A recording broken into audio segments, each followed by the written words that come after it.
Hey everybody, what's up and welcome back to today's video guys. And today guys, I'm going to go and be showing you how to sidechain in GarageBand.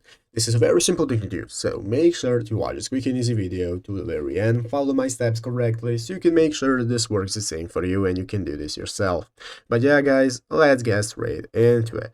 So the first thing you want to do is to go ahead and open up the official GarageBand application on your mobile phone if you've not already. If you do not have the application, just go to the App Store and download it. And after opening it up, you'll be greeted by this main page right here, which is the home page where you can find all the instruments you can play. You have your audio recorder and so on. So I'm going to open up my audio recorder right here. You can open up any of the instruments. It doesn't matter. It's going to open up the same recording menu that we do not need to use right now, even though you can record everything you need right here by using the big red circle at the top of the screen. I already have my recording. So once you have yours as well, I'm going to go right here into the upper left corner, click on this button in the middle. That's going to open up this edit mode where we can see all the mixing options we have. As you can see all the tracks we have. I have my drums right here, keyboard, audio recorder, and so on.